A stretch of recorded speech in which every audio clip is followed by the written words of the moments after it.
자, 이제 오늘 여기 성경 말씀을 보면 디모데라고 하는 사람이 나옵니다. 이 사도 바울이 감옥에서 쓴 편지입니다.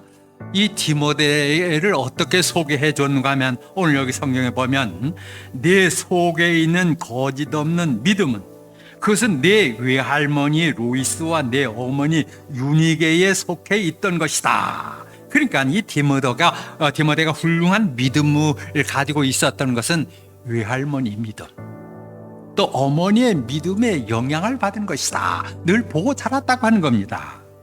하나님의 음성을 듣고 또 하나님의 역사를 보는 것, 여러분 우리 육신을 보는 것이 아니라 우리의 신앙 양심을 통해서 보고 듣게 되어지는 겁니다.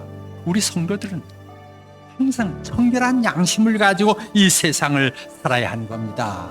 왜냐하면 청결한 양심을 가지고 있을 때 하나님의 음성을 들을 수가 있고, 또 하나님께 역사하시는 그 손길을 볼 수가 있고, 또 하나님의 말씀을 우리가 깨달을 수 있게 되어지기 때문입니다. 사람들에게는 두 가지 가능성을 가지고 있는데, 하나는 하나님의 형상을 지닌 선한 사람이 될 수도 있고, 또 하나는 사탄의 형상을 지닌 악한 사람이 될 수도 있습니다.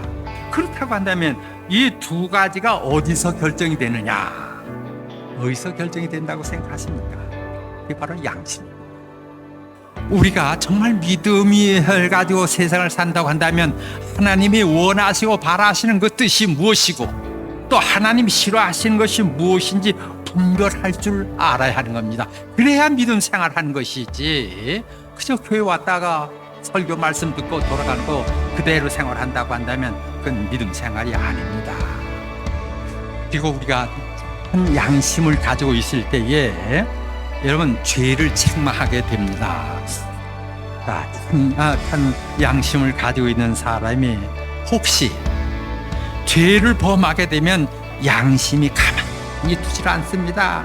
여러분, 양심은 이렇게 죄를 지적해주고 못 견디게 합니다. 여러분들 그런 경험 해봤습니까? 사람들 없는 데서 실수를 하고 죄를 범할 때에 깨끗한 양심을 가지고 있는 사람은 도저히 견디지 못합니다. 그래서 우리 신앙생활 하는 사람들은 깨끗한 양심을 가지고 있을 때에 내가 혹시 실수해서 잘못을 범할 수가 있습니다. 그러나 이제 양심이 막 가책을 느낄 때 그때 회개하게 되어집니다. 자, 여러분들은 자식들에게 물려주고 싶은 최고의 유산이 무엇이라고 생각하십니까? 내 생명보다 턱대한 금쪽 같은 내 자녀들을 위한 최고의 유산은 믿음입니다. 사도 바울은 양심에 거리낌 없기를 힘썼다, 그렇게 고백하고 있습니다.